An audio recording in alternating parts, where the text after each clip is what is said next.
Oh, we're live. Greetings and tidings, greetings and salutations. Hello to everybody out there in the world of society. It's a pleasure to have you aboard for the Cinema 9 podcast. That's right. It's the episode where we talk about I Heart Huckabees. That will be the focus of our main event. Does it hold up? Chosen by Derek Fern, who is our very special guest. Hello, Derek. Welcome to the show. Thanks for joining us. Guys, thank you for having me. This is really splendid, I have to say.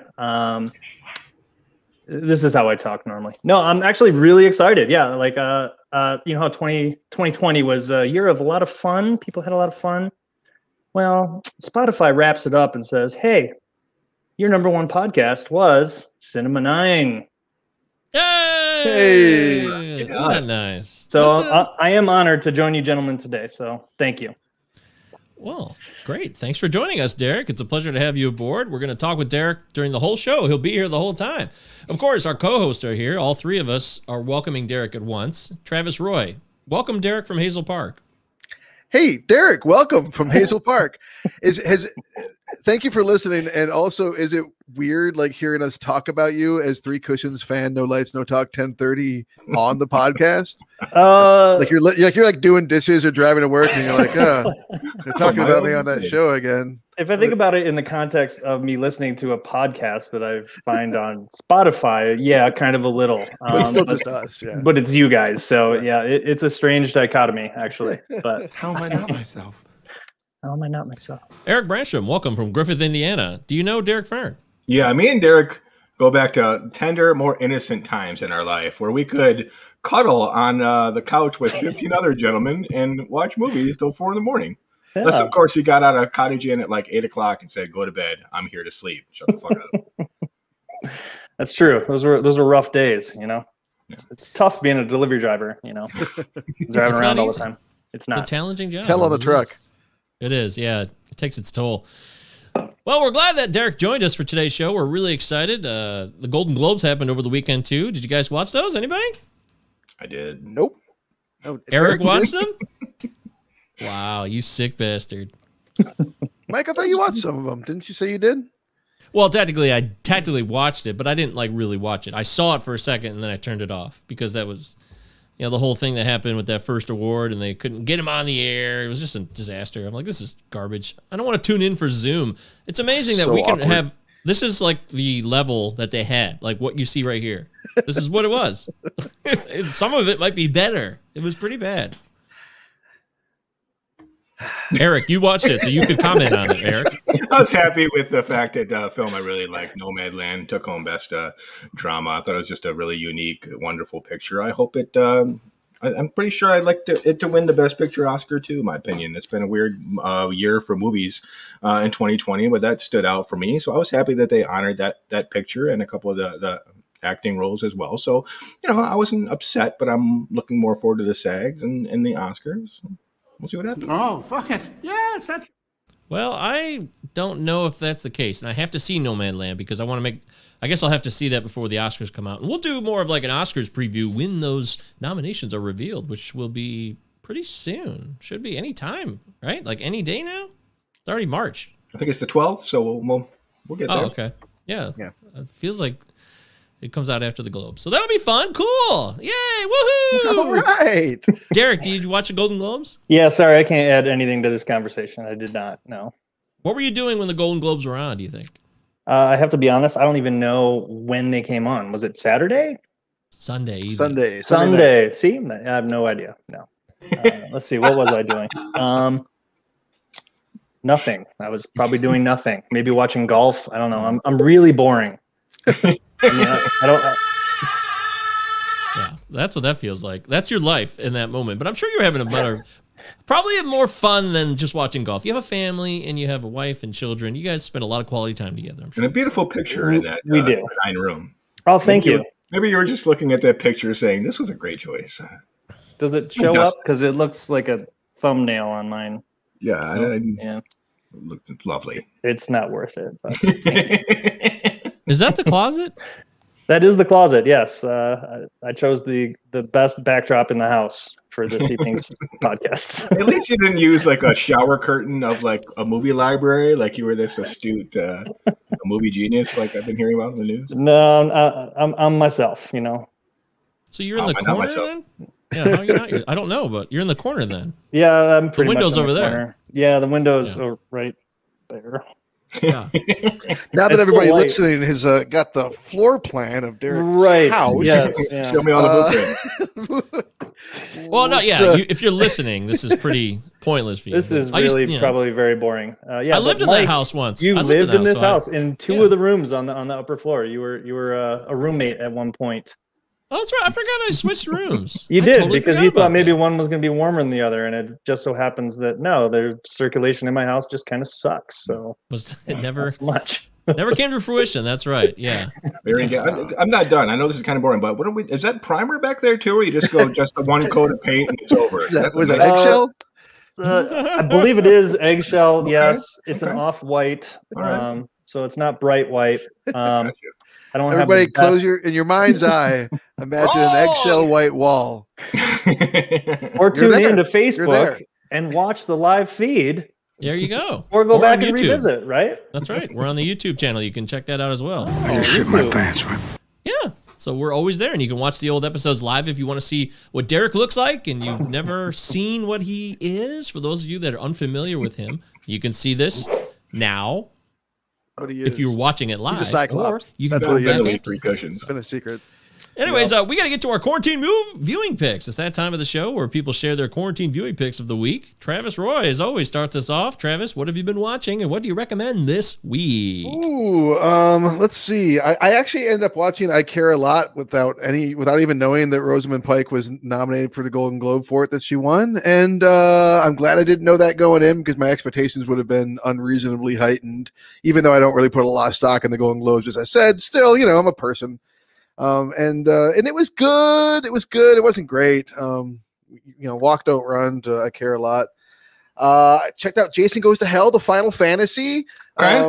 My journey continues on the Friday the 13th movie. That one was maybe the trippiest yet. Pretty wild. I checked out Cut Bank from 2014. I'm watching WandaVision, and Mark Scheckman has only directed one other thing. Well, he's directed a bunch of TV shows, but he's directed one movie called Cut Bank with this huge cast. He had Malkovich and actors. I don't know. It's kind of a forgettable movie. I was like, I was amazed at how underwhelmed I was by this movie. It was just like Shakeman's really doing great work. Am I boring you? I'm sorry. I'll keep moving on. The main thing I've been focused on is I Know This Much Is True. It's funny. I didn't realize until what's his nuts Ruffalo won the other day for best dramatic actor for a miniseries, that I had totally read the book that this source material is based on. I lugged this fucking tome, this foot wide long book around for years, and I actually chucked it. I remember. Well, I donated it right before I moved back from Philly, and then I saw that he'd won for playing twins. I'm like, oh fuck, oh yeah, that I should probably watch that. I've been watching that. I didn't quite time it right. I didn't finish it in time for the podcast. I still got about 40 minutes left to go, but. Woo, yeah, check it out. It's powerful work. Derek France was the perfect person to tackle this material. It's pretty heavy. It's the best I've seen of someone playing two of themselves. I've never seen someone I think that one of his, he's a grown man playing twins, and one of the twins weighs more than the other, and it's not padding. I don't know if they recorded this shit months apart or what, but he's a little doughier as one of them. And it goes well beyond that. It's really a feat of acting. So that would be my main recommendation. Check out I Know This Much Is True. Is it a true story? No, it is not a true story. And the one of the brothers, is it autism or schizophrenia? Okay, yeah. Thank you. Yeah. Thank you. Oh No man, ballet fan? yo, big time. Who's not? I love that. Who's not? What's the deal with that Spandau ballet? No, Gosh. seeing France is funny because we just did his movie a couple weeks ago, That's right. so that'll be apropos. I didn't know that was him, so I'll go check that out more now. I was less motivated, but you just motivated me a little bit more now, so that's good. Thank It's you. definitely got the feel, and it has Bruce Greenwood naturally. Of course. I mean, yeah. Gotta All have right, Midnight. Eric Brenstrom. What do you got for us? What's going on, Griffith, Indiana? What have you been watching with your family? You I have a watched family. Backdraft again. And Backdraft is a lot of fun, you guys. It's the worst Ron Howard. You like it? The worst Ron Howard. It's in the top 3 for worst Ron Ron Howards. Yeah. Worse than The Grinch, worse than Ed TV, worse than The Shit. Missing, worse than Hillbilly Elegy. Shit. I haven't seen Michael, come Hillbilly on Elegy, now. but yeah, okay, you're right. I'll take it back. You're right. Top 5 worst. Anyway, I enjoy the picture. I want to apologize for my rude behavior to director Chris Sanders a couple of weeks ago when I was bashing his film called The Wild Sight Unseen. I ended up taking a look at this on HBO Max. I loved it. Really? I loved Fucking it. kidding I me. loved it. All right. No, I'm not kidding you. It took me all but maybe 15 minutes to get used to the animated animals. And once I did, I realized that there was just so much going on, like internally with the animals and how they were reacting to the circumstances. You only really could have done it this way to have the effect that it did. I mean, I love movies where there's real animals, but let's face it, it's like you can tell they're just dangling like a tennis ball in front of their eyes, and you don't really get anything emphatically from them internally. I loved how they did this. Harrison Ford, some of his best work since What Lies Beneath, in my opinion. That's 20 years. He's got the energy, he's funny, he's merry, he's sweet. Really good role for him. I enjoyed the picture. I also saw I Care a Lot, Travis, the Rosamund Pike.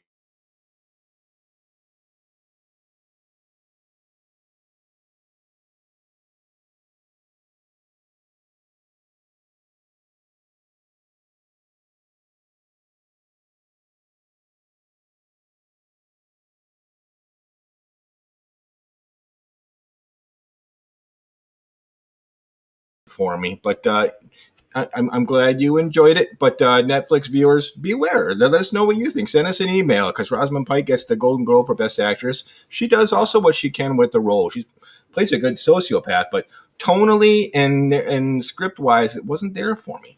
Other than that, I did watch the long anticipated. I missed this for a while. They adapted The Killing Joke, the famous Alan Moore graphic novel, into a film. It's currently the on animated Netflix. film? Yeah, it's an animated film. Oh, it sucked. 2016. It's not terrible. good. It's awful. It's like So bad. It's like Richie says in History of Violence. How do you fuck that up? This is one of the they best. added the whole thing, like the extra half hour of They just bullshit added, with the added the shit out of it, and they've got this half-hour long prologue that adds nothing to even the thematic elements of the Batgirl character. So I just don't know why they did that. And to be frankly, God bless them, but the animation is weak and it looks cheap when it shouldn't have been. So How about that ending? I mean, I don't want no spoilers. I won't get into it, but that ending I was just furious. I'm just like, this is fucking awful. Is that I don't know how true that is. I've never read The Killing Joke, but I fucking hated it. So we're talking about when Batgirl becomes Oracle at the very, very end, and this is after Batman and the Joker share a laugh, kind of at the music. that's after they fuck too. Don't forget they fuck. Yeah. They may as well. Batman and Joker may as well just fucked. Yeah. I've always kind of seen. I don't know. For some reason, that always kind of warmed to me for some reason. We have two insane people, essentially, getting a chance to maybe share just one joke before the fight begins once again. But yeah, I can see that, Travis. Other than that, you guys, Call of the Wild's the big winner for me. Go figure, man. And I keep saying every episode, as much as I am such a prima donna about movies, I got to learn here in 2021 to just, go in blind and give the fucking thing a chance sometimes. Yes, that's perfect. Learn. This is perfect for that. This is what you need to do. Do you want to take a leap of faith or become an old man filled with regret, You don't waiting want to die want that. alone? It'd be awful. Trust me. Take a Or chance. like Dive into a about movie. Cartoon dog, but Take a leap of faith. Go for the gold. That's what I say. thank you. I watched this week some trash. I watched I Heart Huckabees, by the way, which we'll talk about for our Does It Hold Up segment. Derek, I watched it. I did. So finally, I'd never seen it, and I took a chance on it. So I thought maybe it was overdue. Those are lies. Yes, I watched. So I watched The Terminal. Whoa. The Spielberg, Tom Hanks, Wow. Catherine Zeta-Jones. You'd seen it before, right? I had, yes. It was not the first viewing. But I hadn't really, only seen it one other time. And, Okay. I don't know. I mean, it's not for having a movie that is just permanently in an airport, it's actually entertaining enough. It could be a lot worse. It really could. I will say that. So it's so. I would kind of recommend it just to see how they can pull off a whole feature-length movie in an airport. Stanley Tucci is always a good time. So that's a good thing. Yeah, Tucci time. It's always Tucci time over here at Cinema 9 Podcast. Tucci time. Derek, you ever seen The Terminal? Yeah, it's been a long time. I saw it once. But I feel like maybe Tom Hanks has done something like that in the past. Maybe. Like where he Castaway? It was just like, oh yeah, that was the movie. Yeah. Oh, I thought that's what you. Yeah, Tom Hanks is stuck somewhere. Except this time there's people. For some reason, his This time acting he has is mail. good, so you pay attention. Yeah. This time he has saltines and ketchup packets. It's a little different. Yeah. So, yeah. So maybe check that out if you want to. But I love Tucci. I just love Tucci's fun. He's just so wonderful. He's a treat for all of us. Yeah, I'm really looking forward to Supernova. I almost pulled the trigger the other day, so if anyone does, let me know. Yeah, I'm not ready to drop $20 on it, but I'm ready to watch it. Yeah, you guys are always ahead of me with this stuff. I don't know where to rent things. The internet. Yeah. Internet. Damn it, where's my internet button? Shit. Is this on channel 2 or 4? Which one is it, guys? Is this Sunday? No, Mike, it's 2021. The only thing about The Terminal is why did they have to make up a fake country? Like, why couldn't it be a real country? They didn't want to offend anybody, I guess. I just don't understand that. Like, isn't it based on a true story anyway? Yeah, it's yeah. They took an original story and obviously exaggerated a bunch of it, but baffling. That would have been more. I actually would have been a little more intrigued if they just would have gone with the authentic story. Instead, I got to have Tom Hanks put on this accent of some Eastern European country, Caucasia, which doesn't exist. So whatever. Cancel it. Oh, it would be. I don't know if it would be made today. That's actually a fair point. I watched The Squid and the Whale. I think I texted you guys about that. I hadn't watched it in a good 6 to 7 years. It'd been a while for me. So surprising. Yeah, it was a long time for me. It was good to check back in and see the jizz scenes. You know, I turn away. I actually turn away when he wipes the semen on the library books. It like just bummed me out. It was too graphic for me, which I love graphic stuff, but it's so graphic. I'm so glad they put it in the movie, though. It makes me happy, and that part I will always think fondly of. And Jeff Daniels has such a great beard in that movie. Such a good beard. Oh yeah, it's a great beard. Beards are key. Yeah, and did you know that? So Baumbach was really tight with Uma Thurman's dad, who was like this philosopher at Columbia. He taught at Columbia and taught philosophy and stuff, and that's how they kind of. I guess a lot of the movie is based off some of that stuff, which is interesting. I hadn't. Oh, is it an existential comedy along the lines of I Heart Huckabees? Oh, wait a minute. That's what I'm doing. God damn it. I'm mixing up my I Heart Huckabees trivia with my Squid and the Whale trivia. Shit. Oh, really? I was just kidding, but that makes Yeah, no, you're right. I fucked it up. God damn it. Just disregard what I just said because it's about I Heart Huckabees. It's about I Heart Huckabees. I'm a fucking idiot. The Thurman thing is true, but we'll get to that later. I watched The Program, a football movie from the 90s. And I'm always a sucker for this is actually a really well done movie about college football and how fucked up it is. It's actually ahead of its time, and everything that's in it. This is in 1993. The movie was made. I remember going to the theater with Chad Williams. I saw it with him. Me and Chad sat down, 8th grade, watched The Program, and everything in it is very accurate. It's like it predicted the future. It already was the reality of a lot of these players who get totally ripped off by their programs who make all this money, and steroids and rape and players getting injured and losing millions. All that stuff is true, and it's James Caan's great. After we watched Bottle Rocket, I wanted to check out some other Caan stuff I hadn't watched in a while, so that's why I threw it on. He's an excellent, of all the football coaches in movie history, like Al Pacino, James Caan. I don't know. There's probably Christy somebody Swanson? else. I might have to. Yeah, well, she's one of my all-time favorite. I love her dearly. I've always loved Christy Swanson. I always thought she was kind of underrated. Adams? Yeah, it's got a good cast in there. The guy who plays the quarterback though is a no-name guy who disappeared from this earth, so it's kind of weird. But I would recommend The Program. It's actually pretty still. It's like there. It's still relevant. It's a solid film. And I watched The Nice Guys, which was Shane Black's. I love The Nice Guys. I love The Nice Guys. You guys both liked it. Yeah, I love it. Oh yeah. Yeah, Did it's you see hilarious. You Derek did not had see it. nothing. Is that you shaking your head? No. For those of you that can't hear on the podcast, he's shaking his head no. So. No, well, Derek and Eric sound very similar. No, I have not seen that. Oh, movie. Fern. Yeah, Fern and You can call me Bradshaw. Fern. Yeah. Bansom. I'll use nicknames. You're right. Sorry about that. It's shorter than, Three Cushions fan. No lights, no No talk. No lights, 10:30. no talk. 30. Yeah, No farts. that one. Some fart. Yeah, There might be. the occasional is okay. I mean, as long as it's not like overdone, An addendum to the nickname. Three Cushions fan, no lights, no talk. So you- 10:30. Some farts. So you never saw the Minimal Nice farts. Guys. Fern never saw the Nice Guys. Fern has not seen it. Yeah, I don't think you're missing much. These guys liked it, but I don't know. It was like Gosling and Russell Crowe. You're like, oh, this could be fun. It's 70s period piece, but I don't know.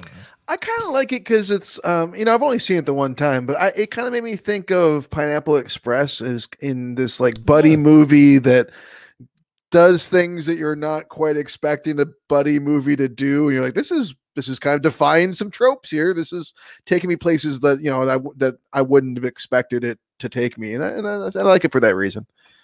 That is true. I will agree with you and give you full credit for that. It does. It's different. They're like two kind of fuck ups, but they're like buddies together. But I just thought the chemistry between them was awful. I guess that was one of the things that ruined it for me. I didn't think it was that great between Gosling and Russell Crowe. I was like, seems like Russell Crowe was barely there, to be honest with you. But, hey, that's how it goes.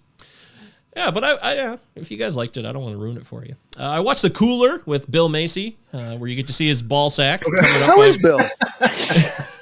You get to see Bill Macy's. They make a purposeful effort to pan down, really do. scroll down from the happy face of Maria Bello and Bill Macy down to his ball sack They covered really do. by her bare hand. So I don't know why, but they did. So it's in the movie.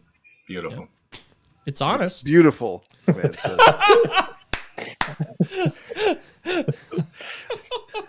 The cinematography on that ball sack. I mean, So well lit. it's just glowing. Incredible pan. What a pan. Wow. It's a That ball sack shot. interesting film, though. If you've never seen The Cooler, I'd like to recommend it to you this week. It's an interesting film. Baldwin, Bill Macy, Ron Livingston, Maria Bello, of course. And it's kind of a fantasy, but it's not. It's a very strange mix of certain elements. So there you go. That's what I would recommend this week. Derek Fern, our very special guest. What would you recommend? Offer suggestions for this week. Does it have to only be recommended? Because No, you could just tell us whatever you want. Just say it's your time. I've This is watched your some moment on the show. films. Yeah. Some films. So I'm going to start with the movie I watched last night. Was scrolling through Netflix, not really pleased with any of the choices that I'm seeing. I've seen that, don't want to see it. I Care a Lot keeps coming up, and I don't know. I think I'm going to wait on that after, what I've heard here this evening. So I stopped on Stranger Than Fiction. Okay. Love it. And, Will Ferrell? All right. and it had been many years since I'd watched it. It was one of those movies that the first time I saw it, I was like, holy shit, that's amazing. Like, who expected Will Ferrell to do like a more dramatic role, but still have, comedy, but not like over the top in your face, like, ball sack beer drinking comedy. Well, it's coming off Old School and Yeah. Anchorman, so yeah, Exactly. You're right. Yeah. So like that kind of like difference, that like change, that switch, really resonated with me. So I was like, what the hell, it's kind of got some of those like science fiction elements that I like in movies. So I revisited that, and if you haven't seen Stranger Than Fiction, I mean, highly recommend it. I love that movie. It was awesome. I remember thinking that it was going to be like a big signal change for him, that it was going to be like that it would send his career in this kind of Jim Carrey trajectory, and that he would do all this more like heavier work. And no, not so much. No. But it's like the shining gem, I think, of his career up to that point, for sure. Wow. Well, the comedies pretty good. I mean, but whatever. Yes. Yeah. I saw that in theater, by the way, Derek. I remember seeing it in the theater at the Eric, our old favorite theater, the Goodrich over there, where we saw Lincoln. Yeah, so good times. Let's see, what else? I tried to watch The Killing of a Sacred Deer. Oh, couldn't get through it, huh? couldn't get through it. Yeah, that's a tough one. That's a I tough couldn't. Seen it, but I couldn't. Tough one. Okay. I'm gonna revisit it. That fucking kid. That The fucking kid. kid. The kid. What is up with the kid? Fucking spaghetti, Okay, man. Yeah. He's good. but it's so awkward and like it makes your skin crawl watching like the interaction between him and Colin Farrell. Like it's so like it's like you feel the uncomfortableness of it. So I mean, I like for that reason, like that's pretty awesome. Yeah, because that's clearly some good acting and directing and the chemistry there, but the entertainment value suffers. Ingratiating. I think it was the mood I was in. I'm like, I can't do this. I don't even remember what I changed it to, but it was definitely something much lighter than that. Too many cooks. So I watched Ava. Has anybody seen Ava? Okay. No, dude, I'll watch Jessica Chastain do the laundry for 6 straight hours, but I missed that one. She is an ass kicker. Like, if you want a movie that's just straight, I mean, no holds barred, no changes, no major twists, just action film, highly recommend it. I mean, if you look it up on Rotten Tomatoes or IMDb right now, they're going to say it's a fucking terrible movie, but I completely disagree. Like, the entertainment value, I think overcomes, some of the, maybe the shortfalls of the movie itself. Well, Christ, you got Gina Davis, John Malkovich, Colin Farrell? What the fuck? Hold on. I have to say, there's a fight scene with Malkovich in it, and it is phenomenal. Like, he's like fighting somebody like decades younger than him. And I don't know if it's the way it's shot or if there's a body double or what, but it is badass. So for that alone, I recommend it. Despite the terrible reviews and whatever, there's some scenes in there that are pretty powerful, to be perfectly honest. Your butts. Yeah, well, of course. So I did listen the last few episodes. It's a movie that has come up a couple of times. I believe there was some crying selfies involved between some members of the cast here. Yes. My Occupus. Oh my God. Teacher. Oh wow. Come on. Oh my God. Did you cry? Dude, my wife and I were both like, oh, yeah. Yeah. I mean, like little babies. Oh, it's so good though. Oh, it's so good. I mean, I always thought octopuses were pretty cool and amazing creatures, but after that movie, I'm just like, holy shit.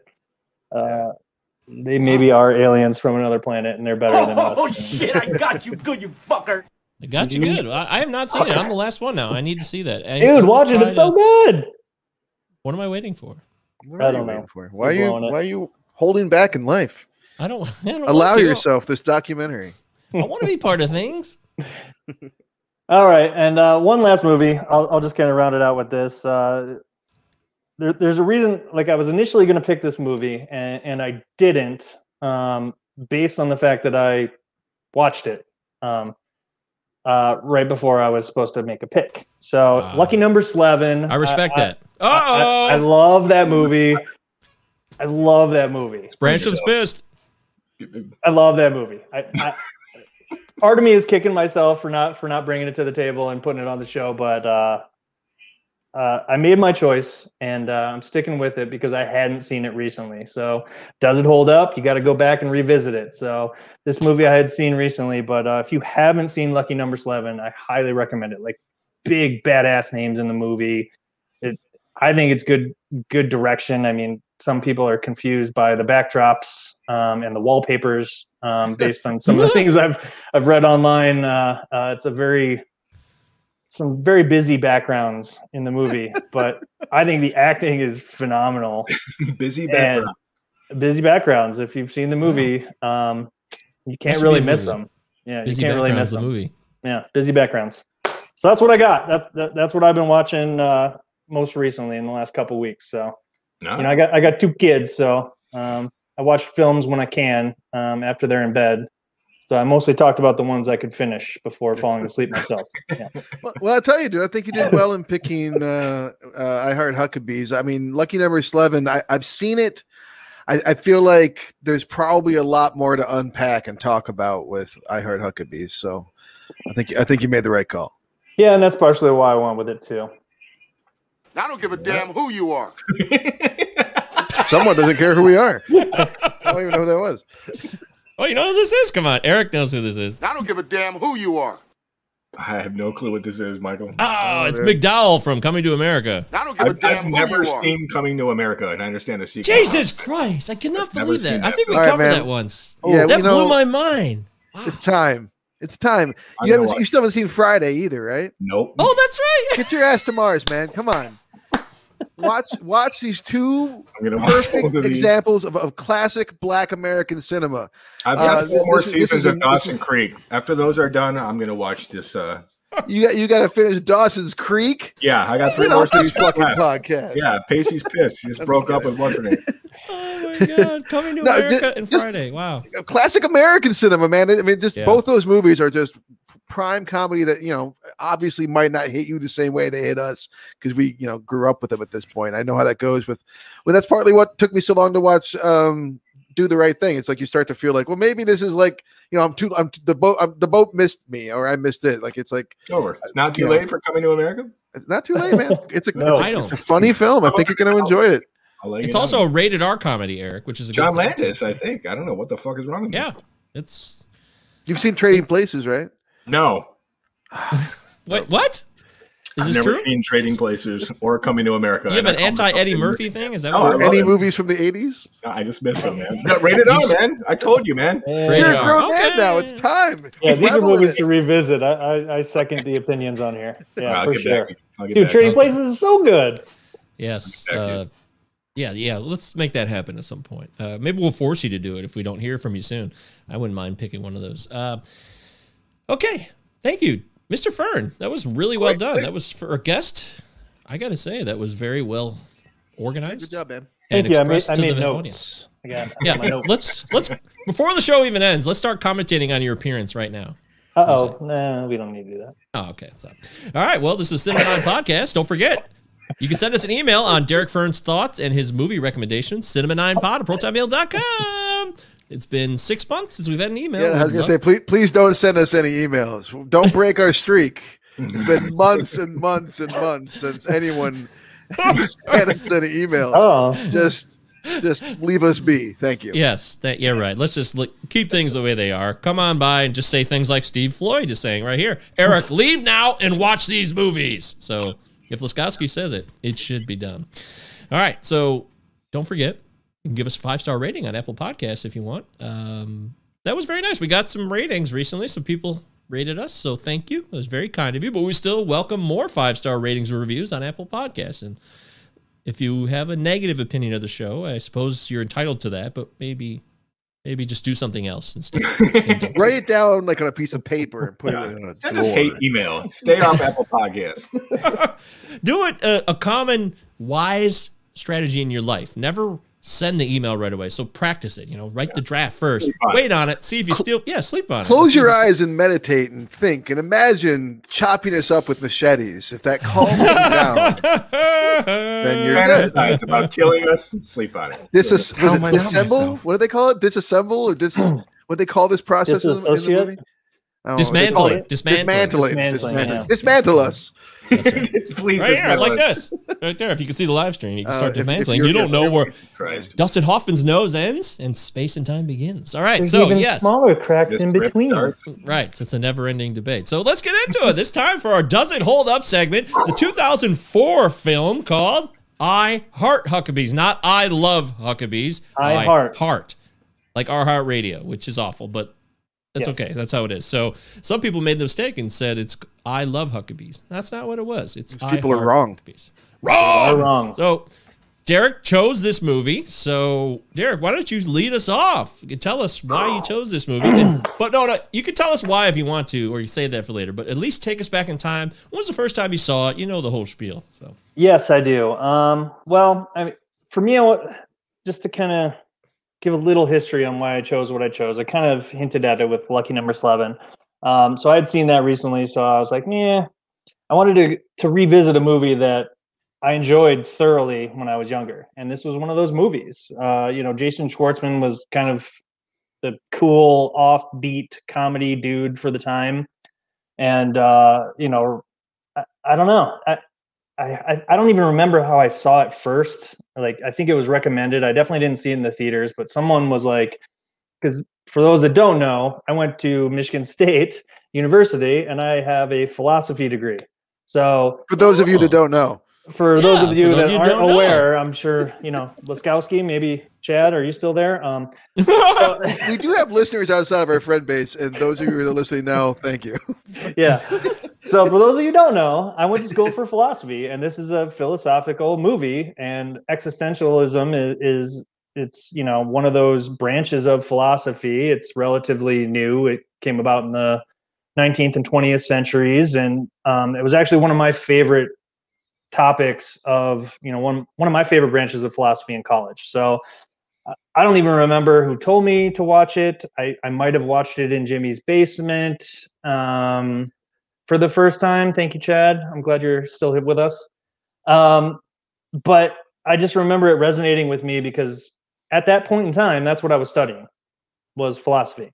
And I mean, who doesn't love a good laugh, So this movie kind of had it all. It was kind of making fun of the fact that yes, yeah. For those of you that forgot what a laugh sounds This like. is what it sounds like.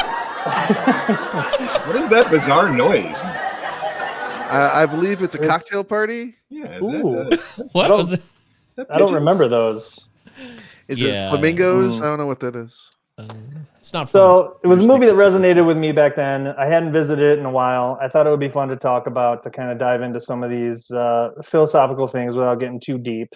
Because I will not go as deep as I probably could and bore not just you guys, but also the scores of listeners. So Scores. We have dozens. We have scores. We might have scores. I think we do. Actually, download-wise, we do have scores. So. Excellent. Yay!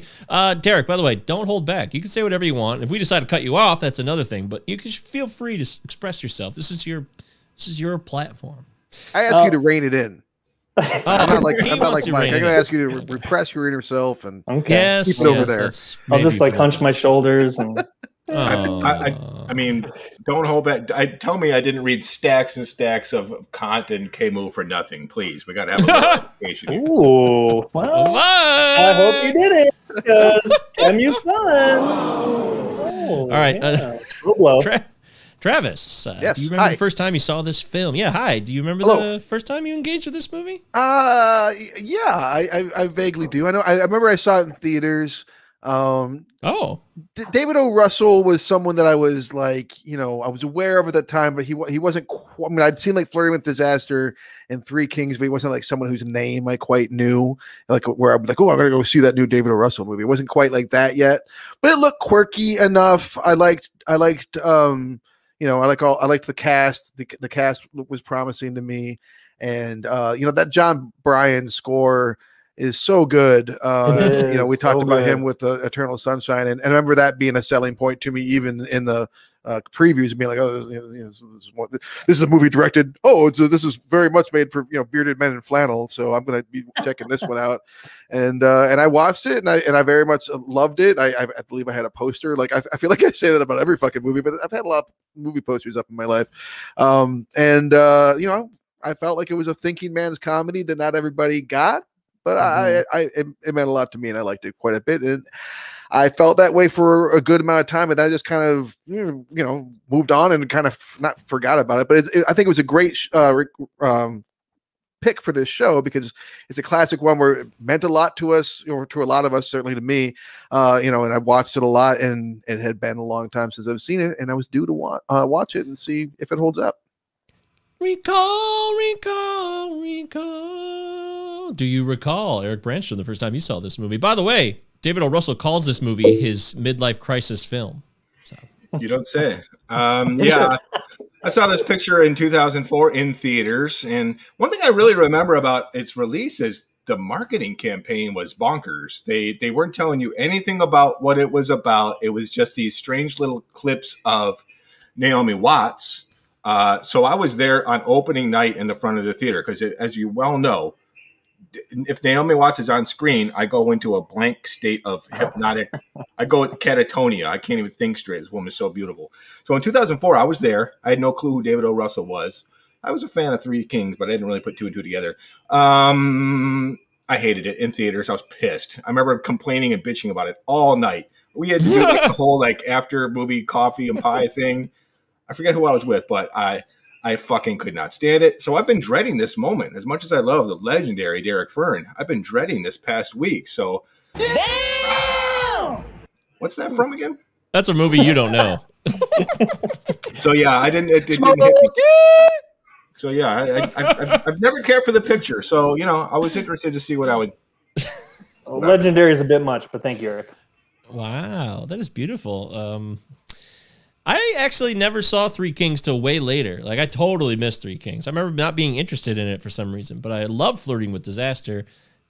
And I honestly can't recall when the first time I saw I Heart Huckabees, though. But whatever and whenever that was, I wish I knew. I definitely didn't see it in the theater. You saw it relatively early in the game because you and I used to walk around saying, "How am I not myself?"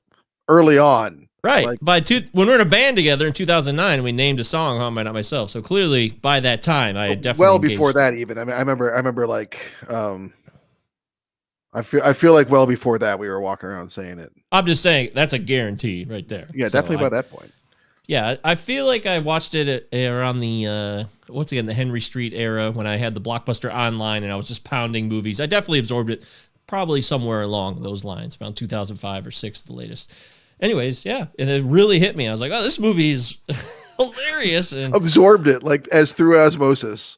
Yes, it just became a part of me, and I had the totally opposite effect that Eric had, but I was quite aware of some very, very divisive thoughts on this film from a lot of different angles. So we could dive into some of that now.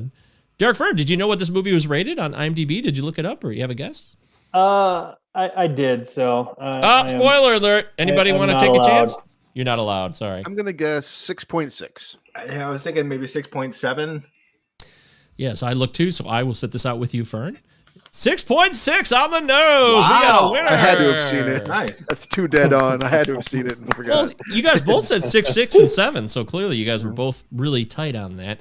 As far as the critics and the people, 75% for the audience on RottenTomatoes.com, the authority, the final movie authority, and 63% from the critics. So just fresh. 63 is still fresh, but not that fresh. Might be a couple days old. I don't know. Maybe want to throw it away eventually, but or give it to someone who needs food, regardless. One of those ugly vegetable places or whatever.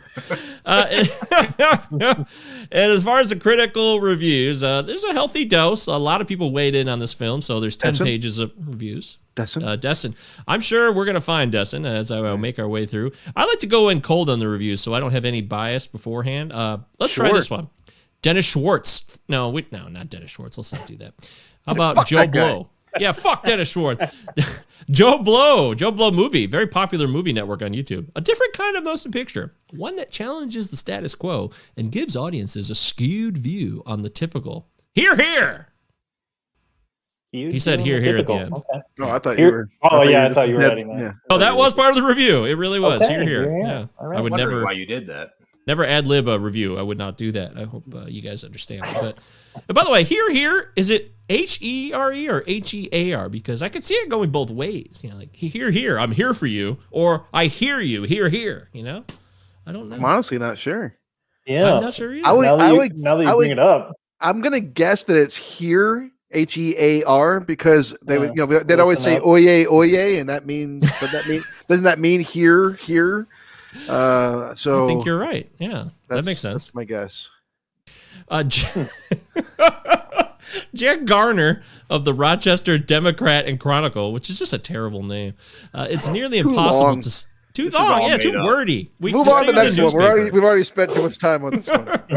It's nearly impossible to sustain such flaky weirdness for 105 minutes. But they That's do. A negative review. But they do.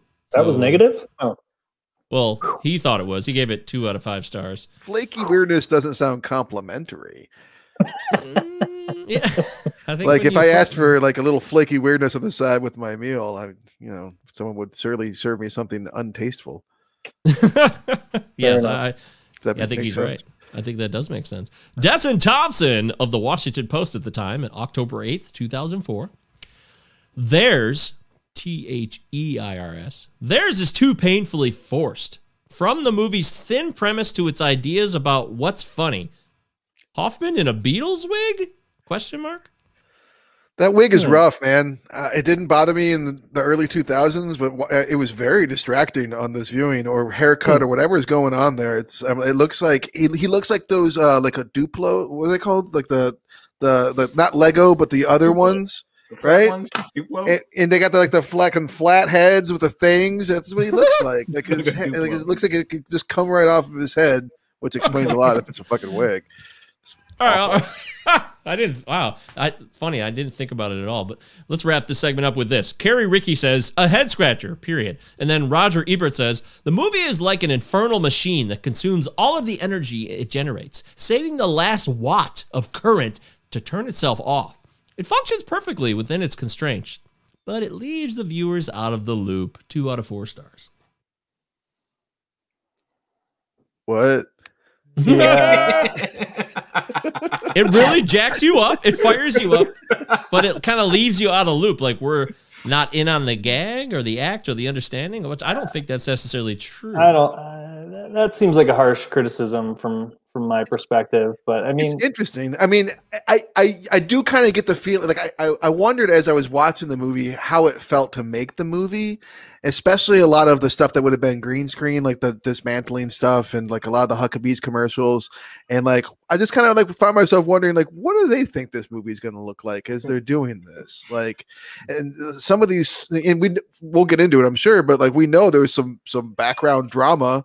I can only imagine some of these scenes, like in some of these offices and stuff, were just like these very lengthy, like, days upon days of like people stuck like in a fucking time warp, like repeating the same fucking lines over and over again, because both the script calls for it and the director is demanding it. It's got to just get like so, like it just sounds like a fever dream. I don't know.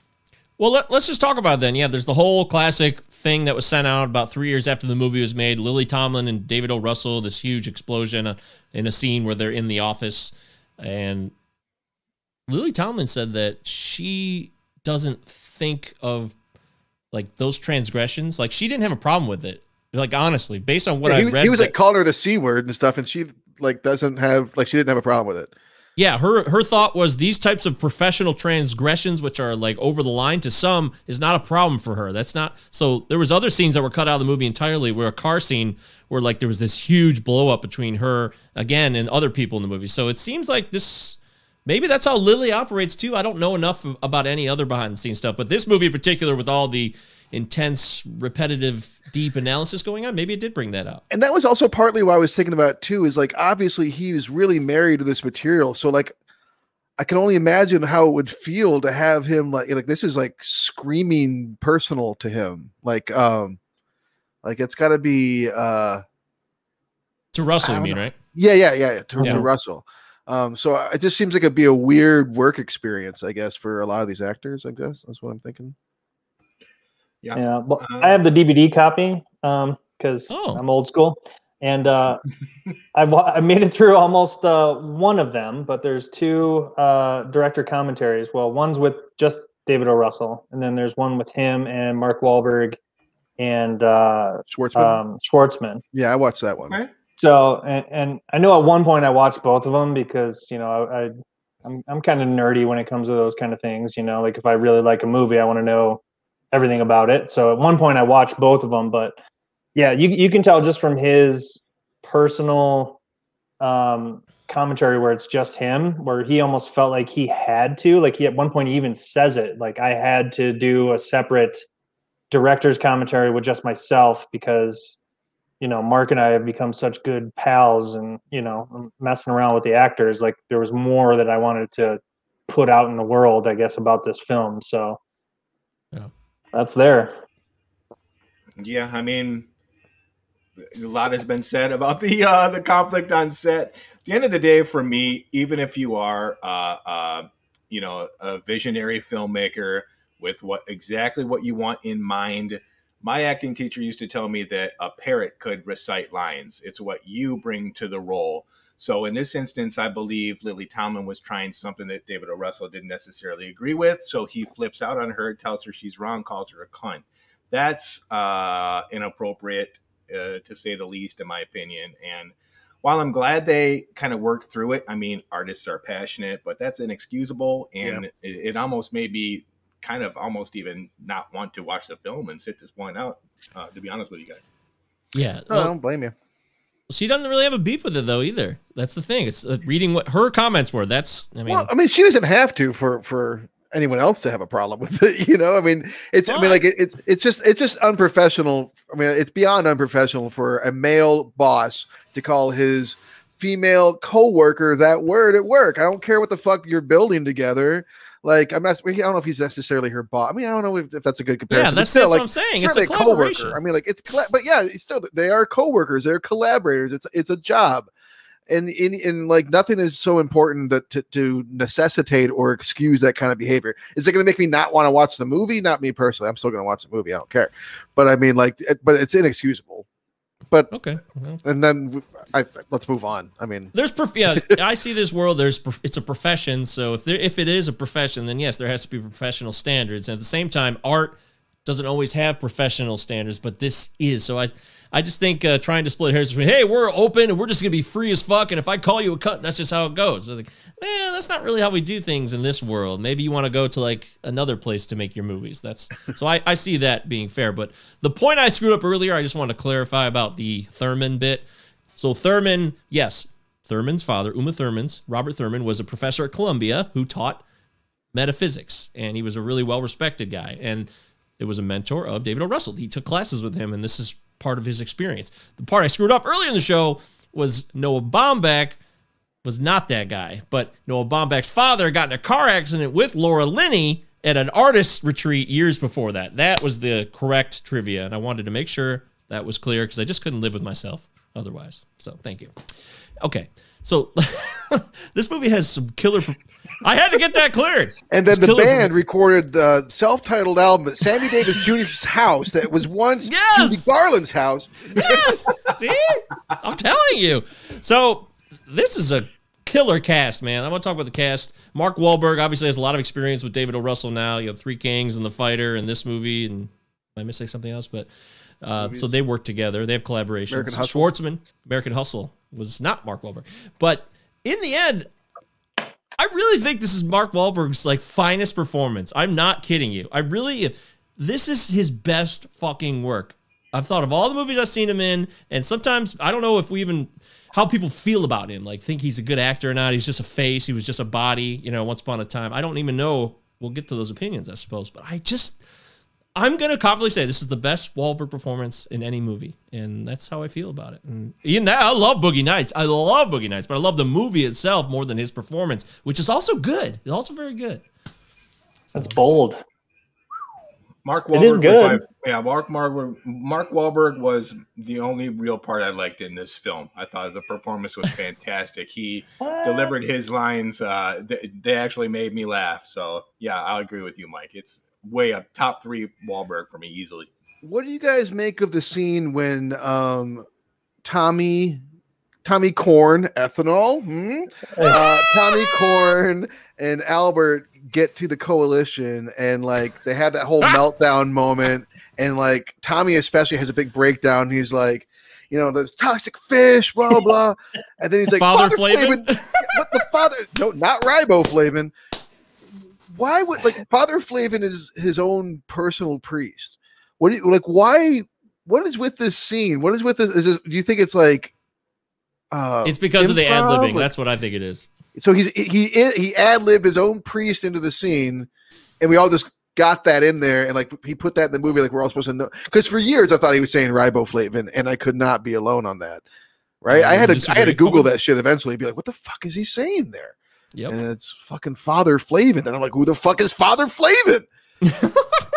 Well, it says David O. Russell would let the cameras roll continuously and let the actors go to town on goofing around and improvising. So I have to assume that's what it was. And he must have liked that take enough that he kept that one in there. And you're right. Well, it makes me wonder nobody would know who the fuck that was. Yeah, it makes me wonder how much of the movie is just complete garbled. Because I mean, there's a lot of moments where I'm confused here, and it's not because I'm dumb and I don't get philosophy. No, it's because the editor must have been on drugs. There's scenes like that. Yeah, the edited this movie is all over the fucking place. The scene where Schwartzman goes in, Albert goes in to get his own little file, like that whole scene.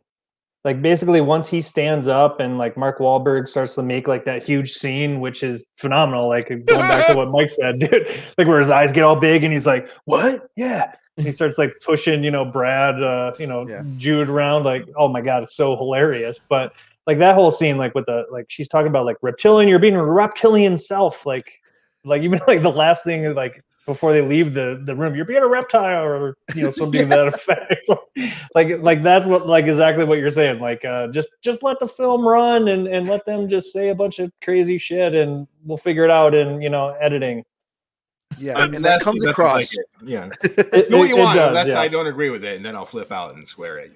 I love that though. That scene is so great. They're playing because it's so ridiculous. The lady before that this old Spanish woman who comes by once a year. No aceituna. How can you not laugh at that, Eric? I mean, it's funny. It's so silly. Oh, like what you're saying, like Wahlberg's sitting there and he's like, I don't understand what's going on here. And like you as the viewer, you're like, I don't understand what's going on here. So like he's like mirroring what you're seeing, and like because these people, like they just bring in like this weird shit to like mess with you. Magkala hour. Yeah, he's starting to figure out at that point that like these people are full of shit and they're just feeding me bullshit.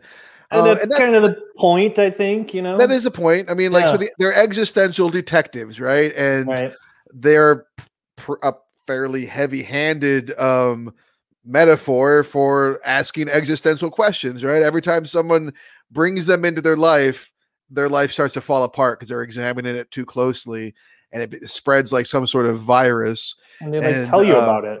What's that? And they show it to you, and they tell you about it. So they like force you to look at it. And they follow you everywhere you go. Way, everywhere. Right. Please don't come to my work. You'll make me look unstable. The first thing they do is come to his work and make him look unstable. But that's because, like, if you're having these kind of existential dilemmas where you're like, asking these questions of yourself, you may appear to look unstable. Unfettered access is always important. And sign the agreement. That's right. You sign it. No small moment could be too inconsequential. Masturbation, taking a dump, that's what she says. So flossing. Flossing. It's so interesting. That whole scene, by the way, though, where Jude Law plays the Brad character, who's the corporate asshole, the surface at least, and he's taking advantage of Albert's little world that he's created. I wrote the charter for this environmental group, but everyone starts to love Brad because he works for, I assume Huckabees is like Walmart, right? Is that what I mean, more of a department, like Target. The everything store, right? Yeah. it's the everything. So Target, he's charming. He charms everyone he meets, and like that's kind of his character. He's charming. He tells these jokes and these stories, and and it's brought out. He tells the same story over and over again. Where as a character, he when it's pointed out to him that he says the same damn story over and over again, he that's his crisis. Like they initiate that crisis in him, which I think is awesome. I don't know. Like if we're going to talk about performances, I think Jude Law, for me, at least on this last viewing, I feel like he totally kind of stole it for me. Like I used to think the same way. Like Wahlberg was like his performance. I was like, oh my God, it's amazing. And it is. It's still great. But I feel like Jude Law is just so like fluid and like believable in this role of like this corporate douchey guy who just it's all about image and making it to the next level on the corporate ladder. Like maybe I've lived that life and I just see it, but like I mean, like that's so the guy. He wants to be president of a company someday. Yeah. Eric? What's wrong with that? I never understood why this character, the speech. Okay, he's schmoozing clients. Why is it the fact that he tells the same story over and over again like a bad thing? Isn't that what people do to like schmooze with clientele? No, because it's compared to his brother, who's been dismissed in his life, or at least they bring it up. Like he's some type of disorder. It seems like it's gecko fanatic. Yeah, I don't know. Like maybe it's autistic, or I don't know. He's got to be on the spectrum. He's out of shape. You can't be because he's out of shape. That's not a disorder. No, that was clearly a big problem because all they did was just point at him and and he's not looking so good. It's like this guy, Dustin Hoffman. Yeah, he goes, Dustin Hoffman says that. Like, what kind of helping is this? And I couldn't tell like if that was because like he was like he just knows Brad or if he genuinely thinks that. That's a good point, actually. Yeah, he's maybe playing him here because they know that the only reason he was hired, they hired him in the first place was to get Albert all fucked up. So maybe they said give us a little credit later in that scene. So that makes sense. But Eric, the point being is that it's not that he's schmoozing. It's that he's after that Shania story, Shania Twain. First of all, Shania Twain in this movie, the fact that she's a part of it and she actually shows up is fucking hilarious. And apparently Jude Law had something to do with that, getting her involved. But he tells that same story about the fucking mayo, no mayo, and he doesn't even realize how many times he's been doing it because he's been so one-track mind focused on climb in the corporate ladder. And when it's stopped, when everything is stopped, everything, and it's kind of expressed to him in this way where it's like, oh my God, I told the story like 10 times, 10, 12 times, 15 times. And the way his face changes in that scene from like, oh, I'm good, I'm pulling the geckos, I don't give a shit. Yeah. It reminds me. You can't crack me. Yeah. And then by the end of it, and it's a long, it takes time. But by the end of it, that same picture I sent of you, Eric, watching this movie, that picture I took on the TV, which is he's sad, depressed. Like he realizes, man, I'm not original. I'm totally boring, and I'm just like the other people I thought I was better than. And it suddenly hits him, and that's what I see there. No, I think you see exactly the right thing. To me, that whole sequence and that scene has always been the strongest part of the movie. Like that, just the whole peeling back of layers and like his identity, kind of realizing that it's as flimsily constructed as anybody else's, and that that it's all kind of a house of cards and it all falls apart and he unravels from that point. I've always felt like this is the strongest point of the movie, but like, what about the rest of the movie where, so the rest of the movie, like, the philosophical overtones, right? Do they work as successfully? Derek, I mean, obviously you'd be the main person to ask here. Cause I feel like in that scene, all the philosophical stuff works really nicely. And most of the other scenes, it usually feels esoteric and heavy-handed and clumsy. It is. Like I said, I'm not going to get too bogged down in the philosophical, but I loved existential thought when I was in college, and I feel like there's three characters in particular in this movie that really kind of portray those main three tenets of what I could say of existential thought, like the dilemmas that come up over and over again. Which you're right, it's very heavy-handed. It's not an accident that they. No, it's very. I mean, it's derivative almost, but Vivian, Lily Tomlin's character, she's very down in the what's your subjective view on the world, what's the things in your life that your life, your perspective, your things, like tangible things in your life that create meaning or don't create meaning, give you the opposite of that. So here down on earth. And then, Bernard, or Dustin Hoffman's character, is more of the universal meaning. Like we're all connected, everything's all together, and that's pretty heavy-handed with the blanket and it is, yeah. And then Katarine is the complete opposite of that, where everything means nothing, which is, everything's despair and absurd, and why are we living? Those three different levels or visions of existential thought are very, very predominant in the school of thought of existentialist philosophy. No shit. Yeah. So like for me watching this movie again, like now I'm like, oh my God, like they're so laid out. Because so it's organized. That's the thing. Like you find your life, and like I find meaning in my life because, my family and the things around me.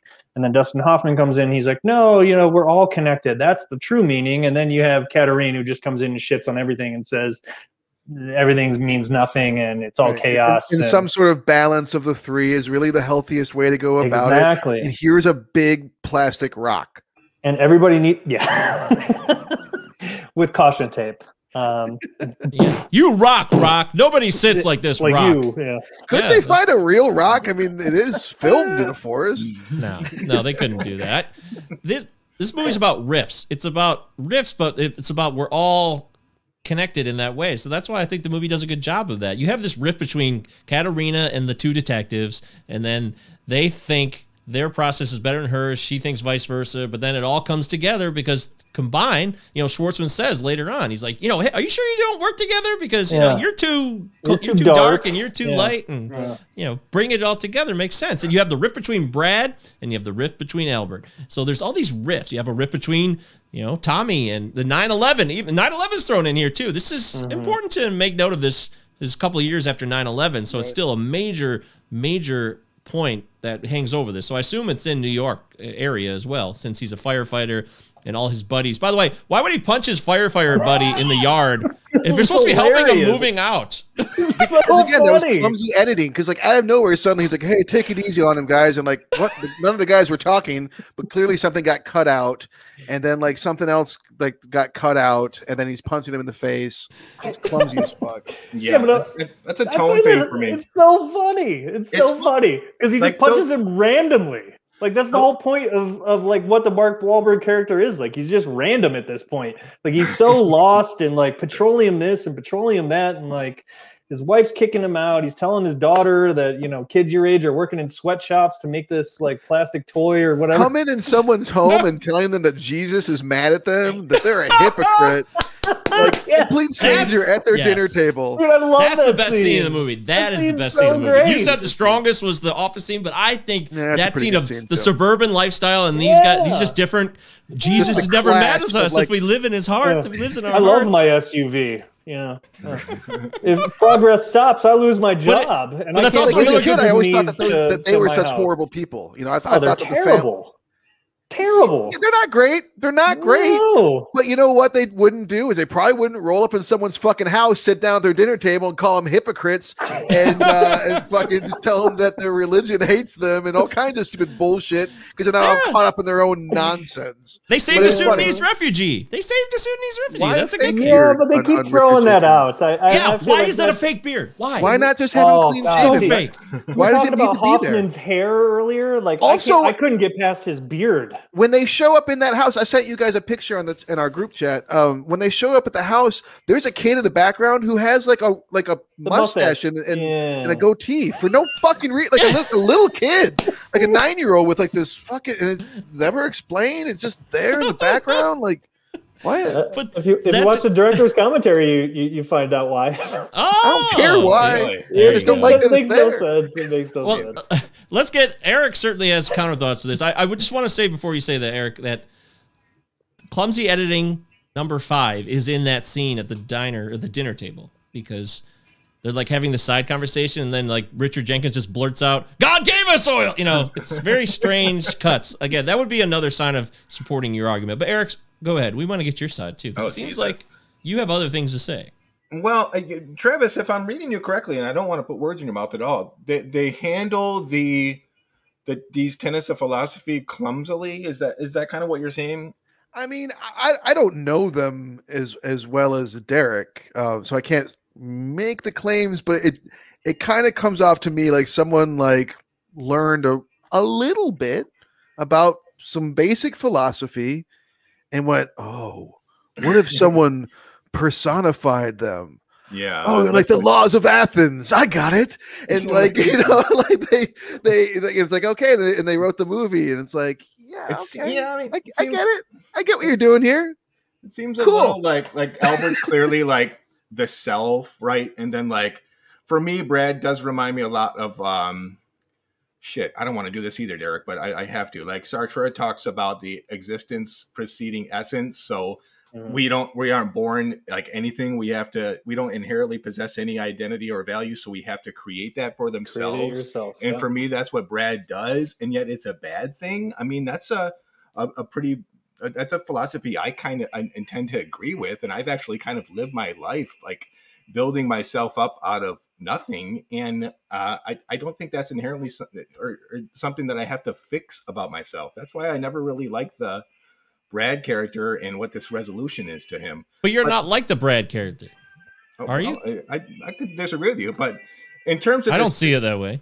Well, I'm happy about that. I've done a lot of work trying to prevent you from seeing me a certain way, but That's probably true. But the silly stuff for me, it flirts with being farcical in its nature, but it doesn't go far enough. I mean, you should either go with something like this. You should go like Mel Brooks or like Duck Soup, Marx Brothers, or don't flirt with those elements like we talked about. It's just totally a little bit weird for me, and that's one of my biggest issues with it. It's too silly to earn some of those sweeter, more serious moments that it tries to do later on in the film. But that's just me. No, that's fair. There's some pretty silly, absurd things going on. Like, I love when Naomi Watts' character like goes through her little bonnet stage and tries to There's glass between us. Well, she tries to do those Huckabee commercials, and she's all So like beautiful.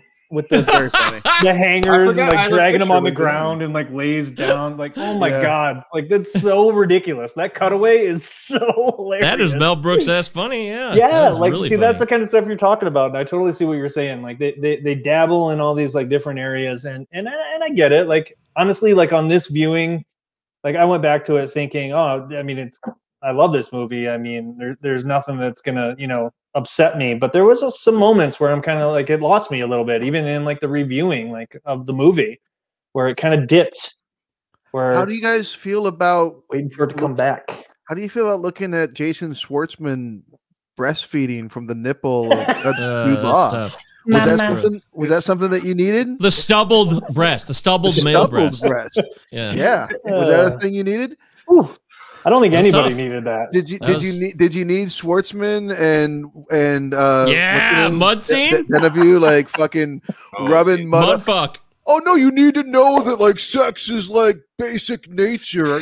They wouldn't understand if they don't rub mud all over them first. Imagine that scene. Imagine filming that scene with mud all over your mouth and making out with kissing, each other. tongues exposed in mud fest. Tons of mud. There's no faking. That's not a green screen. There's no fake people there. Like I wouldn't have understood that it was like basic nature stuff if you just had them fucking in nature. You got to cover them in mud first. That way I really know that it's like basic nature. This goes back to the open improv nature of this film, where they got to just let the cameras roll and do whatever they want. And if they were willing to take it to those limits, apparently, I'd wonder if he like asked them to do that, or if they really like thought to do that because they want to take it to the edge. I don't know. Yeah. Schwartzman's a young, hungry actor. Isabel Huppert's she's a veteran, strong.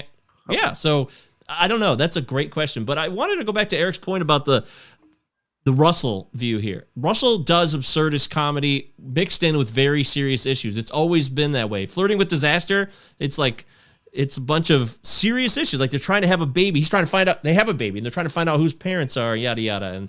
And Silver Linings Playbook with very strong, serious mental health issues going on. Yet there's comedy involved because there's funny lines between family and relationships. So they're always going to be intertwined. They don't have to be separate, and I think that's just the Russell way. I really do.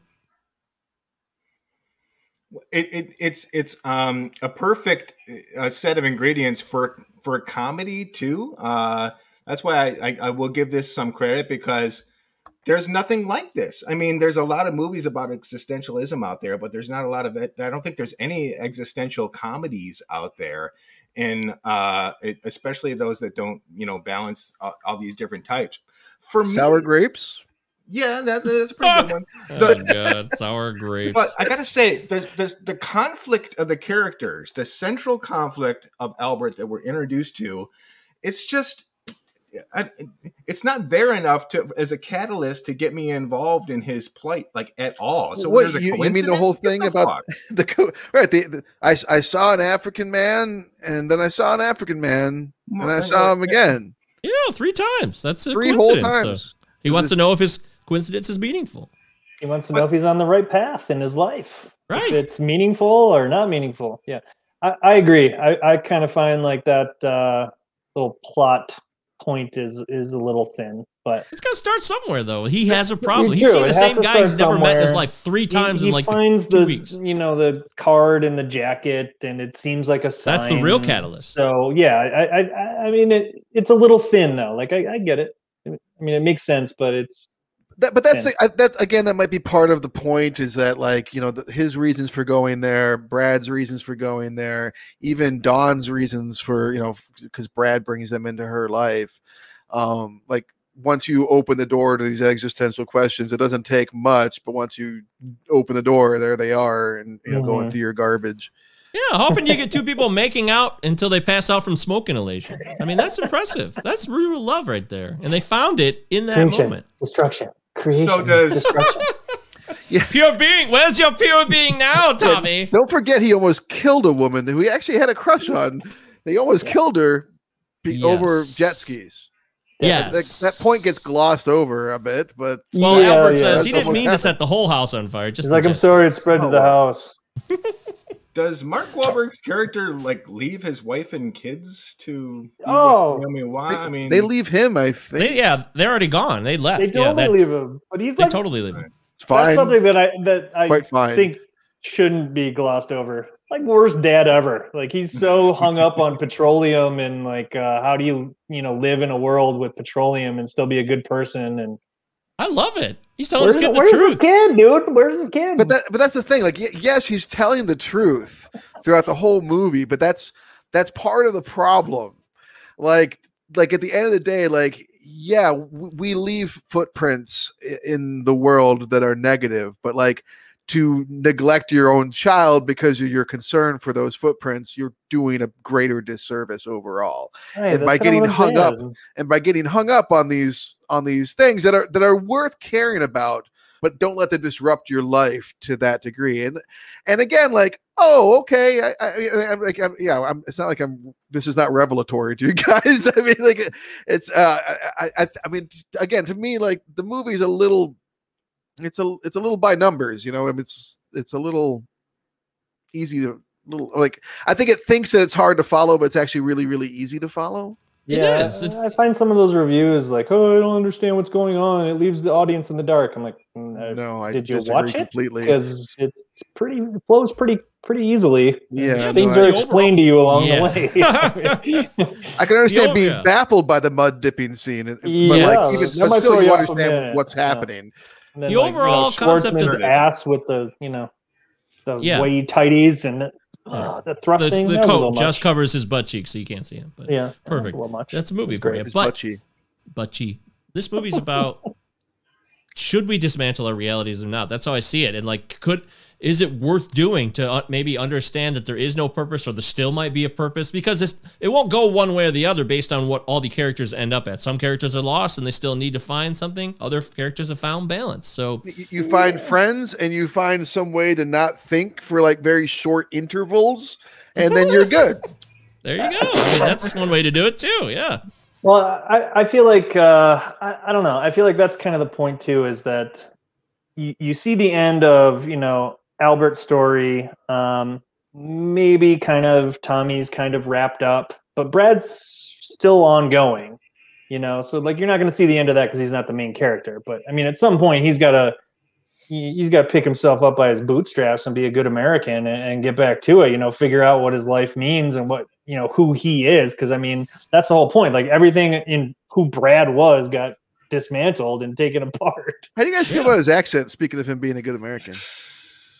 Slipped quite a few times, if I'm remembering correctly. I've heard worse. I thought it was all right. So. I didn't notice it, but I don't notice stuff like that. As bumpy as like a Leaky back faucet. road with like the weathered has made the fucking thing, the dirt. It's the whole. I mean, it's just like all over the place. Like it's like sometimes like dead on, and then like nope, full on British, and then like dead on, then somewhere else. I just found it like the worst accent of his career. How am I not myself? I think he does some really good acting in the movie, but he's done American accents in many movies, and I'm like, why can't he hear? I didn't think it was that bad. It never stood out to me. I thought after the 80th take, he gave up or something. Who knows? I mean, like even as a kid, I thought like, why is he? It wasn't like Wanda or something, it wasn't that bad. So. I don't know. It's always stuck out to me, but maybe that's my perception. Well, boy, oh my God, we've been talking forever. Any final points before we make our final rulings on this film? Because I mean, we covered. I don't know if I understand the methodology of the existential detectives, because if they're doing like this scientific method type of thing, the subjects know they're always around. So what are they really able to detect in terms of honesty with their subjects? Well, I feel like that Brad scene is pretty poignant and kind of explains that. But at the same token, they do it to the other characters too. Well, at least Schwartzman, like you lied about where your parents live, and I don't know. I my take on it is that Katarina worked with them, like they were, because at the end, all three of them were standing next to each other. I think that was the point, was that they almost lied and gave you this falsehood that they're not together to try to show you once you get down to this lower level and she comes in and tells you how terrible life is and existence sucks and nothing means anything. You kind of make your way back. Wow. She said Fuckabees, Brad. She said Fuckabees. Fuckabees. So I feel like that's kind of, I don't know, like that's my takeaway, is that they do dismantle you, take apart your life so you can build it back up and the best parts that you had before and create these new ones and pick them apart. Because I mean, Schwartzman, I mean, he's totally ignoring like how terrible his parents are. I mean, that's something we kind of glossed over too. Like his parents, his own real life mom, Talia Shire, comes in and does a scene with her own son. They are awful. Can we just say real quickly, we haven't mentioned like the enormity of this cast is such that Talia Shire doesn't make it into the opening credits for one, and Tippi fucking Hedren is wedged between Bob Gunton and Kevin Dunn. Like, I could not believe I'm like, it's Tippi Hedren, and it's not. How do you not give her Anne Billing? You fuck. Yeah. Kevin Dunn, that's true. There's that many names. There's that many names. So many names right. in this movie. There's a lot of people that popped in for this film. There's no doubt about it. But I wanted to say Naomi Watts was the one that really changed my perspective in this viewing. You said Jude Law for you, Derek. Naomi Watts was, gosh, she's so great with her change of pace and the way that she just unravels and overalls, quickly the bonnet, brownies. She's running around. She's putting her ass on the glass. It's so funny. She's so good. I still don't know what's going on with her jawline. I never understand. Naomi Watts always seems like there's something in there. It's weird, but I've seen it in 21 Grams. I'm trying to watch a really serious movie, and I'm like, what is going on in her mouth? But I do know that she changed me in this one. I love the Wahlberg all time. She did. She might have moved up to like the #1 rank, even though this is my favorite Wahlberg. It's just as the Schwartzman, I give a fuck. Like, he's kind of annoying in this movie to me a little bit, but maybe that's just me. He can be that's his character. Yeah, Naomi Watts does make me laugh, but mostly because of how it's the whole thing about philosophy. That's never really how I've gotten into it that much. Like, if I'm anything, I'm like a fan of like this. God damn it, I keep doing it. But like the Socratic paradox means I know nothing, so I can never really say anything one way or another. But Naomi Watts is like that. She's like, here's like one thing that's yelled at her in a fucking kitchen, and she changes her whole life. And I've seen people do that in real life, just like glom on to one certain philosophy and try to live like that as much as they can until they can't anymore. Well, and if you watch it, like, she's fragile. Like, you can tell she's fragile, like from the very beginning. The very first introduction you get to her, she's, doing her little thing and her little tiny thing. And she's like, I don't know. I just don't know. She was on the brink, like, from the beginning of the movie. All it took was like a little like push, That's a great point. Yeah, That's for really sure. Great. Beautiful. All this and brains too. All right. So it's time. It's time for us to wrap up on this film. I feel like it's not as clear to me. I thought this would be clear, but I'm baffled. We'll let Derek go first because he chose the movie. Oh, Christ. Should we let Derek go last? Derek, go first. Come on. Yeah, throw me under the bus first. Let's see what happens. Set the tone, Derek. All right. Well, like I said, I mean, there's definitely some points on this viewing that, I tried to do my due diligence and be a good little guest. Give it a critical eye and not just be like, I'm watching a movie. We appreciate it. So there was definitely a moment where it kind of lost me, and maybe I had a couple of chuckles and I waited for, the scenes that I knew that were coming that I remembered. So I feel like on a first viewing, it'd probably give you the same feeling, like, what? I don't, you're kind of losing me here. And then it kind of sucks you back in the end. Because I feel like the ending is awesome. I feel like, the last like 20, 30 minutes of the movie is just pow, pow, pow, pow, pow. Like the elevator scene is phenomenal with Jude Law and Schwartzman, like really duking it out and like talking about it, like, who do you see in this picture? Is that you or is that me? Like that part, like I'm just like, yep, you nailed it. Like that kind of brings it all back together. So I'm gonna say it does hold up for me. But there's definitely on this viewing, I could see, I always knew it was a quirky movie, that not everyone's gonna be like, oh, I love this movie, like first viewing or even second viewing or third or fourth or fifth, like I knew that, but I feel like, again, the conversation that we've had was kind of the main point that I brought this to the table tonight, and I've enjoyed it. And thanks for having me again, guys. It's great.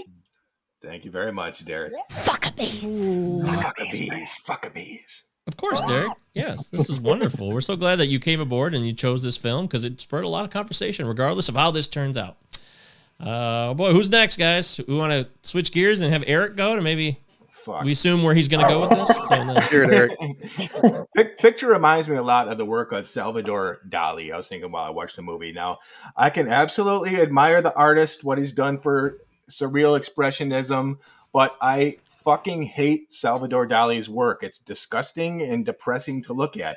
But again, I could admire the artist. It's the same thing here. I got a lot of respect for David O. Russell, but this picture is smug, annoying, prosaic, indulgent nonsense. For me, it's a fucking chore to sit through, and it's not worth stopping to analyze, in my opinion. It masquerades as a smart, quirky comedy, but in the end, it's just another masturbatory piece of indulgence from an extreme narcissist and total prick. It's the root canal of 2000s comedies. If you want entertaining existential cinema, watch Solaris or Wild Strawberries instead. Doesn't hold up, never did.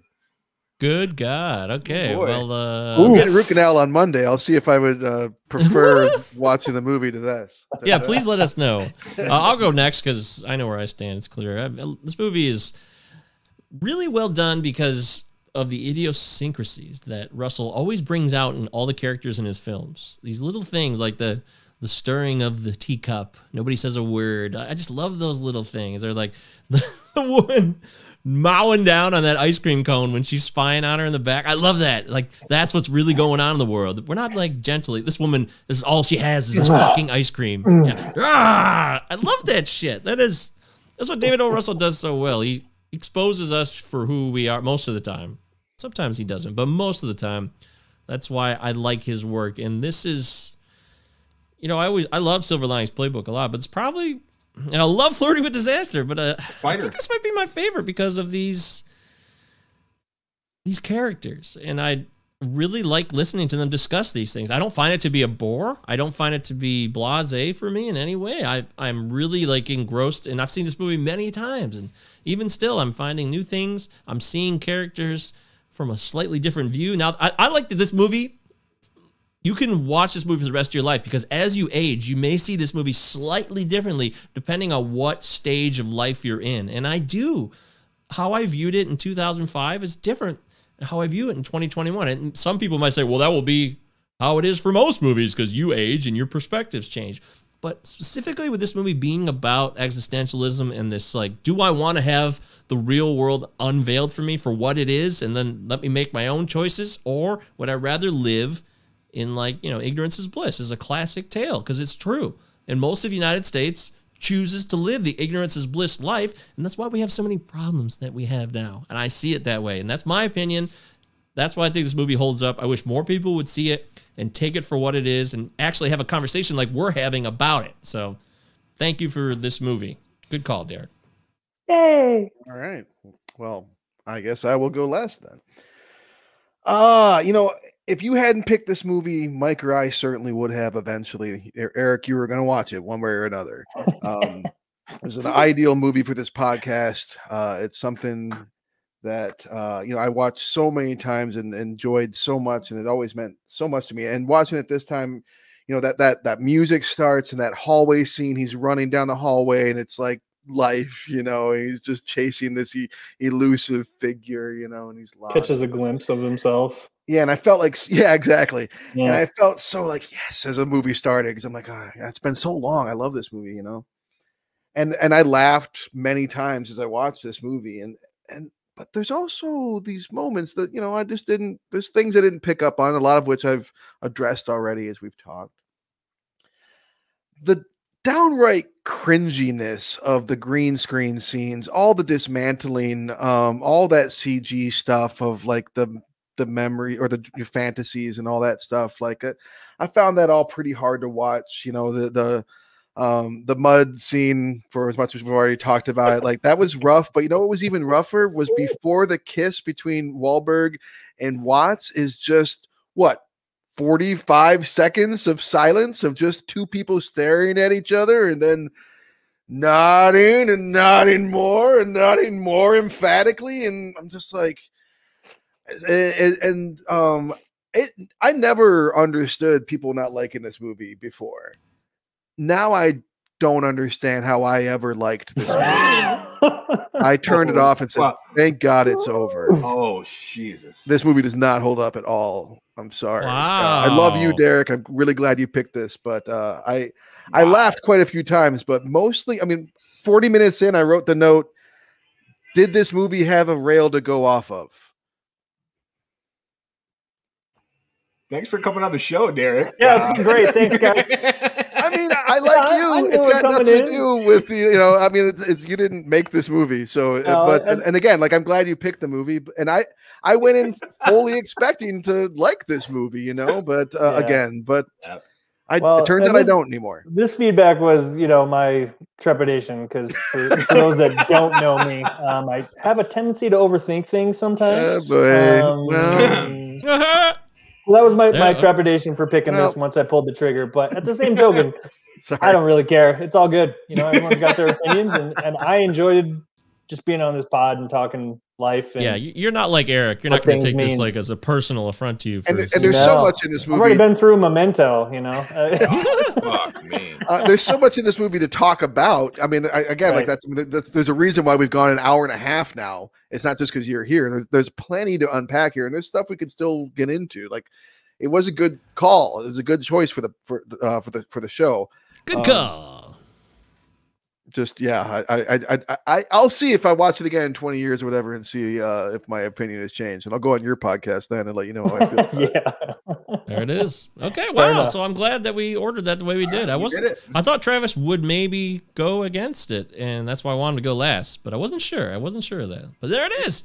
It's a tie. It's a two-way tie. You want to break the tie? You could email the show, cinnamonnipod@protonmail.com, or you can comment on our Facebook page or our Instagram page, or on our Twitter feed. We're everywhere. We're always available in all forms. Doesn't matter. The ethereal, the physical. I mean, we're like the Infinity Stones. We're available in many different styles and forms. So that makes no sense whatsoever. But let's wrap up the show with Travis giving us our movie for next week. We're back to Travis. What's it going to be, Derek? Fuck, man. It's so hard to pick anymore. I have such a hard time anymore. I don't know what it is. I feel like I've kind of like simple.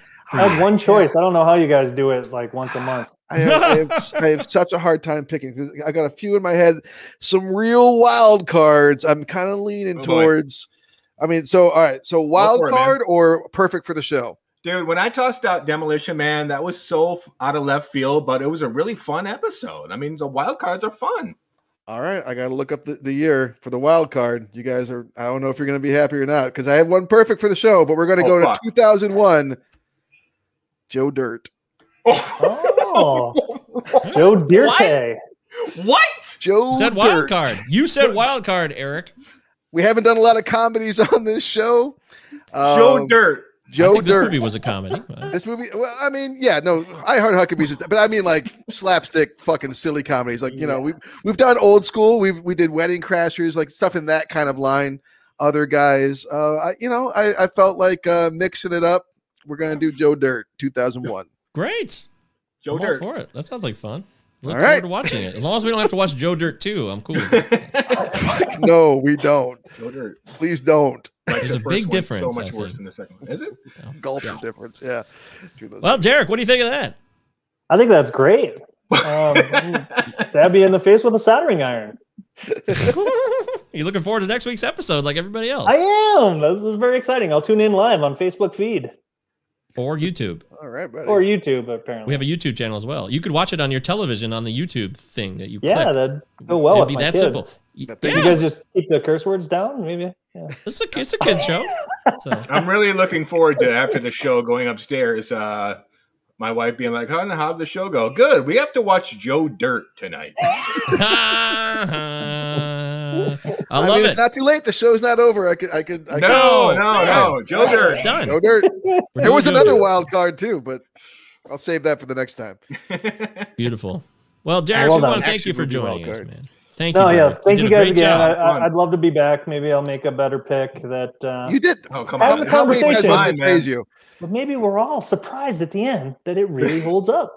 I don't know. That's why we do the show. You never know. That's why we do the Cinema 9 podcast. Cinema 9 pod. That's right. You look fantastic for your age, I must say. Keep up the good work over there in Denver. Chris Evans with the beard. Thank yes, you. very beautiful very man. handsome, Very, very handsome. very gingerly beautiful he is. Thanks everybody for listening, watching on the live feed. Oh, real quick, can you answer this question? What beer you were drinking, Travis? Steve Laskowski wanted to know. Swing juice. There it is, Steve. Swing juice. Swing juice. Swing juice. Okay, we'll see you guys next week. Thanks, Derek. Shania doesn't give a shit. Bye-bye.